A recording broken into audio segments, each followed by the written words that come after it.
How did one of Nintendo's most popular RPG series go from a beloved trilogy to a shell of its former self? In this video, I'm going to take a look at each of the games to answer the question of what makes a Paper Mario game great and how the series could be revived. Keep in mind that every opinion listed here is just that, an opinion. I've tried to be objective in my analysis here, but like all people, I have biases and nostalgia which affect my opinions of video games. So don't take what I say as the undisputed truth. This is simply my attempt to answer the question posed best as I can. So to understand what the series is, of course we have to start with the original, Paper Mario on the N64, and I feel like this game is the perfect entry to the series. It has a charming art style that I feel still holds up, it offers fantastic gameplay, controls, a solid battle system, and has memorable characters. The main thing that holds it back are the more basic storyline and villain, and less unique characters types compared to the next two games. However, both these things can be forgiven since this was the first entry to the series. The chapters are all joys to explore, the leveling system is satisfying and allows for customization, and the badges are a great way to personalize Mario based on your playstyle. Paper Mario 64 laid the groundwork for the games that would follow, and most of the aspects of its formula would evolve throughout the next two entries. Now on to its sequel, The Thousand Year Door. There's just not much I could say about this that hasn't been said before, but in summary, this game took everything that made Paper Mario 64 great and evolved it into something phenomenal. It built upon the battle systems, offering what is widely considered to be the best battles in any Paper Mario game, maybe even any Mario RPG. The audience feature made battles livelier and more exciting, it offered further incentives to pursue optional enemy encounters, gave players new attacks and new ways to orchestrate them with less repetitive actions than in the first game. It offered a much deeper, darker story with compelling antagonists, partners, and NPCs unique to this game, which made the world just feel more alive and unique. And then of course there were side quests that allowed you to progress through the game and level up your character in a less linear way. The world was crafted beautifully with areas that stand out in many players' memories and are far less formulaic than the typical Mario worlds. There were tons of secrets and areas to explore, as well as the first iteration of the Pit of 100 Trials, a side quest arguably more challenging than the game's final boss. It's no wonder why this is the most critically acclaimed Paper Mario game, and so far the only one that's gotten a remaster. Now for the third game in the series, Super Paper Mario, which was the first Paper Mario game I ever played, and I have a ton of nostalgia for it. Maybe if I had started with 64 or TTYD, I'd feel differently, but even setting nostalgia aside, I genuinely think SPM delivers the best overall experience. If it had come first and the series had shifted towards a more traditional RPG style later, I think it would be far less divisive. This was the first big shakeup for the series, and it's often misunderstood. People say it's not an RPG, but it actually has more RPG elements than the three most recent games. The move from turn-based combat to real-time platforming was bold, and I get why some people just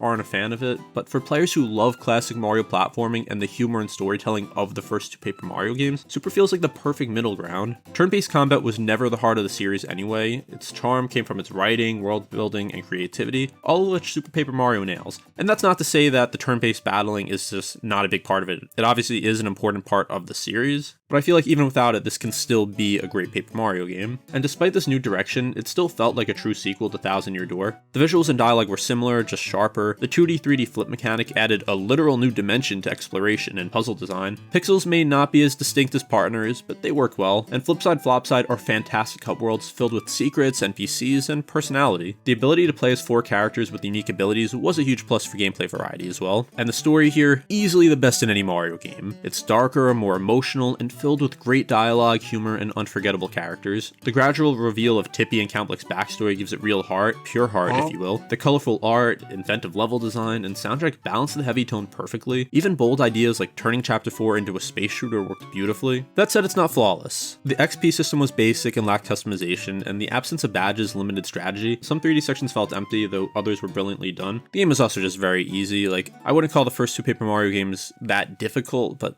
Super Paper Mario is a very easy game. And there's a lot more I could say about Super Paper Mario. I could probably make a whole hour-long video about this. It's one of my favorite games ever, even though I acknowledge that there are objective flaws with it. But I really do think that Super Paper Mario did keep a lot of what made the series great, but just had it in a different format. But now moving on to the next 3 games. The first thing I want to point out is the paper gimmick. The first 3 games use the paper style as an aesthetic, but not the core gameplay focus. Sticker Star, Color Splash, and Origami King built the worlds around it, often at the expense of story and character depth. The visuals are great, especially in Origami King, but they focus too much on clever craft jokes and not enough on why we fell in love with the series in the first place. As Arlo put it perfectly, we didn't love Paper Mario because it was paper, we loved it because it was Mario's story. And that actually is the name of the game in Japan. The whole theme of the series wasn't supposed to be that it's just paper and everything was supposed to be based around that. It was supposed to just have a storybook look while telling Mario's story. And I don't think it's a bad thing, I think these games look great, but just after 3 games of just constantly recycling paper jokes like you're actually recycling paper, it's just gotten kind of stale. But I do want to take a look at all these games individually. Starting with Sticker Star, this is easily the most universally criticized Paper Mario title. Every so often, you'll find someone who will defend it, but for the most part, the fans of the series see this as the point where the games took a turn for the worse. Instead of just adding to the overwhelming pile of hatred for the game, I'm going to try and discuss some specific things that hold it back while giving it credit where credit is deserved. Sticker Star is not irredeemable. It has some of the charm the series is known for, some solid dialogue and humor, and appealing visuals even for being a 3DS game. Unfortunately, there's not too much I can give it credit for, at least in the context of the other games in the series. So much of what made the first 3 games great were lost here. One of the most obvious steps backwards is the near total lack of original characters. Instead of a world packed with new NPCs and enemies with distinct personalities, the game almost exclusively utilizes classic Super Mario characters. You'll see plenty of Toads, Goombas, and Koopas here, not anything in the realm of Shadow Queens, members of ancient tribes, or mysterious cape and monocle wearing antagonists threatening the existence of all worlds. The villain here is Bowser, which is not just disappointing because it's formulaic, but almost feels like it separates the franchise even further from its roots because of Super Paper Mario's inclusion of Bowser as a protagonist. The battle system also fails to reward you for entering into enemy encounters and feels much more basic than previous games. There's also a ton of really confusing backtracking that is just very tedious and difficult to do without consulting a guide. Overall, my main criticism of this game is that it just took several steps backwards and not enough steps forward to justify them. I know a lot of Sticker Star fans will say that this game is unpopular because it's not like the first 2 or even like Super Paper Mario, but I really don't think that's the case. I think this game is just very light on content. It's just a very flawed game. And then when you mix that in with not being like the beloved games that came before this, you don't have a great formula for success. Now on to its sequel, Paper Mario Color Splash. This game improved the action-adventure formula of Sticker Star in almost every way. In that way, it can kind of be seen as parallel to Thousand Year Door, which improved upon its predecessor's formula. The difference is, Thousand Year Door's predecessor established a formula that was already phenomenal, whereas the groundwork Sticker Star laid for Color Splash was just far weaker. Most of the criticisms I have for Sticker Star could be echoed about this game, just a little less harshly. Speaking more positively, this game has gorgeous visuals, second only to the Origami King, excellent dialogue and humor, and some creative levels, such as the section where you operate the cannons of war at a sailing battleship. And there definitely are more unique locations in here, but it still pales in comparison to the first 3 games. And also, as for the combat here, there's at least some XP, like you can upgrade the amount of paint you can store, which is barely useful, but I guess it's something. And it is just very tedious because every single time you have to select the card on the gamepad, fill it up with paint, swipe it up, and it just gets very tiring after a while. Now on to the newest entry in the series, the Origami King. At least in my opinion, this is the strongest Paper Mario entry out of the latest 3. It seems to have developed the action-adventure formula of its 2 immediate predecessors while including a handful of RPG elements. The battle system is both new and familiar, it's turn-based once again, but the ring system adds a puzzle element that to some players makes battles much more enjoyable, and to some distracts from the battling itself. Utilizing the rings, it seems like there are far more creative ways to reach your opponents, but far fewer creative ways to actually attack them. Once again, the world and characters are much more formulaic, relying heavily on classic Super Mario locations and characters. However, this game offers more uniqueness than the previous 2, starting with the non-Bowser antagonist, and unless you want to count the black paint that took over Bowser in Color Splash. But anyway, we have King Ollie here, who has a close relationship with Mario's main partner Olivia, and it's kind of reminiscent of Count Bleck and Tibby from Super Paper Mario. This provides the foundation for a better story than Sticker Star or Color Splash. In addition, the visuals are undeniably beautiful here. Like obviously being the newest game, it's going to have the best graphics of any Paper Mario game outside maybe the TTYD remake, and some areas are truly striking, particularly the Desert Oasis area. The huge con of this game though is that it triples down on Nintendo's shifting of the Paper Mario series away from its RPG roots and to a more formulaic action-adventure approach. The major positive is that it seems to be a solid game in its own right, one which makes better use of the new formula than Sticker Star or Color Splash. It has loads of charm and some solid gameplay, but if you're looking for an experience comparable to the first 2 or 3 Paper Mario games, you'll likely be left wanting something different. I know a lot of fans like myself were pretty disappointed when this came out because it marked the 3rd time in a row where Nintendo was just really going the Sticker Star direction, but then we did get the Thousand Year Door remaster, we got a Super Mario RPG remaster, and then we even got Mario & Luigi Brothership, which isn't my favorite game, but definitely an improvement of the prior Mario & Luigi game. And last year, it seemed to be the first time in 20 years when Thousand Year Door was even acknowledged by Nintendo, so we can only hope that they saw all the positive feedback and work on a traditional Paper Mario game for the Switch too. So let's return to the original question behind this video. Based on what we discussed about each title, what makes a Paper Mario game great? Now, I've done my best to narrow down what I consider to be the 10 most important criteria that, when met sufficiently, provide the best possible Paper Mario experience, at least in my opinion. You may disagree. They are a compelling story with unique characters, partners to assist in combat and movement, clever dialogue, visually appealing art style, exploration, puzzles and secrets, cohesive world design with unique areas, an XP system which rewards combat, world development and lore, and finally, a willingness to just go darker than other Mario games, like be a more mature game. And there's definitely plenty of other criteria I could add to the list, but these are the main ones which stood out to me as I analyzed each game for their strengths and weaknesses.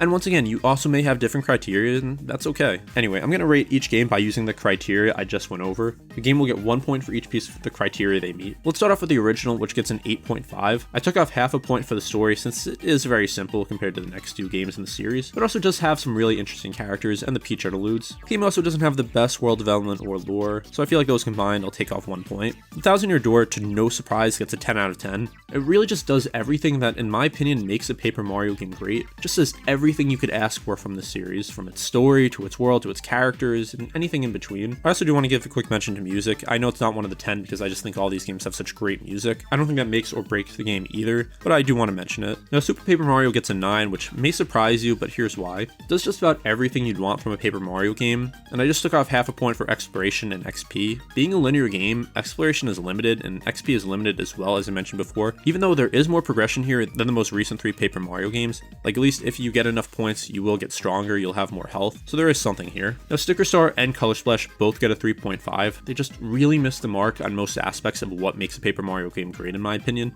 Also, notice how I said Paper Mario game. You can think these games are great in their own right, but in my opinion, they just don't represent what made me love the original 3 games. Really, all it does is have clever dialogue, a visually appealing art style, exploration, and some secrets and puzzles, not too many. And Sticker Star's soundtrack I don't think is the best. Color Splash's soundtrack I really love, but again, that's just something on the side here. Anyway, lastly, we have Origami King, which gets a 5. Now, as a game itself, I think it's definitely higher. I think it's a decent game, but comparing it to this criteria that I made, I just have trouble scoring it higher. There are puzzles and secrets, some unique characters and environments, and more of a story than the last 2 games, but it's still not great. Clever dialogue and a visually appealing art style, of course, and there is plenty of exploration. I think this is the definitive Sticker Star style game, but not the definitive Paper Mario game. Answering the question of what makes a Paper Mario game great is not a simple task, nor is it an objective one as much as I try to be objective. As I said before, my nostalgia for Super Paper Mario and even TTYD and 64 are a huge part of why I discuss it so positively. I truly believe it's worthy of the praise, and I stand by the opinions I've stated for the other games as well, but my thoughts on each game in the series are my own, and many of you will and should have different thoughts on them, so share them in the comments and please keep it respectful. If you love the newer games, that's fine, I have no problem with that. Your enjoyment of the game is the only thing that should matter to you, and that goes for anyone who even agrees with me. Like, don't attack others for liking games you don't like. There's just no reason for that. Like, let people enjoy the games that they want to enjoy. The point of this video isn't just to bash some games while praising games I like. It's just to talk about what's important in one of my favorite series, and how I think some games either do what makes a Paper Mario game great in my opinion, or just kind of miss the mark. So what could Nintendo do to make the best possible Paper Mario game? I think the next entry could take something valuable from all the previous games in the series, while trimming some underdeveloped elements. For instance, I would love to see the core gameplay from 64 and TTYD with its turn-based combat, action commands, and partner system expanded to a much larger and cohesive setting like we saw in Origami King. Use some more unique and fleshed out characters seen in the first 3 games, and a bold narrative structure akin to Super Paper Mario, while building upon Sticker Star's collectible system. Like, maybe have that as something that like either helps you or kind of makes it a little bit of a collectathon without taking over the game or the combat. Leverage the thematic strengths of the older titles with the mechanical flourishes, gameplay variety, and openness of Origami King. Be bold and introduce a new villain again with their own interesting motivations. Build on the newer entries' fantastic visuals, utilizing the Switch 2's improved power and performance, while crafting inspired locales on par with those found in TTYD to deliver the most visually striking Paper Mario game yet. The series has experimented with new mechanics, fundamental alterations to core gameplay, and novel approaches to world design across several titles, and while this has helped to make each game feel distinct, perhaps the next entry could focus less on reinventing the series, instead using that same innovative energy to creatively recombine elements from across the existing games in order to create something which satisfies as many fans as possible. The Paper Mario fandom could definitely use an opportunity to find some unity, and if done well, this approach can make the most of the series' high points while learning from the limitations of prior entries. So those are just my opinions, again, of what makes a Paper Mario game great, my opinions on each game, and what I think Nintendo can do in the future. No matter what I say, there's going to be people upset in the comments. I'm sure if you're watching this after maybe even a few hundred views, there's going to be people angry at what I've said, people bashing anything I've said. There's going to be a lot of people saying Super Paper Mario is less of an RPG than the newer games, which I just think is objectively not true. It's honestly sad how angry people get at other fans in the same series. Because yes, we can all have disagreements, and I've seen some takes from Sticker Star and Color Splash and even Origami King fans that I just don't think make any sense. And I've seen fans of the original 3 games just attack anyone who even suggests that they like the newer games. It just all comes down to what you personally prefer, and I would like to hear what you like about the Paper Mario games and what you would want to see in the future in the comments. If you did enjoy this, be sure to subscribe and like as it helps me out, and consider joining my Discord and becoming a channel member for just a couple bucks a month. Also, I have a lot of other Paper Mario content. If you want to check it out, you can look at the end screens, you can check out my channel. Thank you for watching Domainy, and I'll see you next time.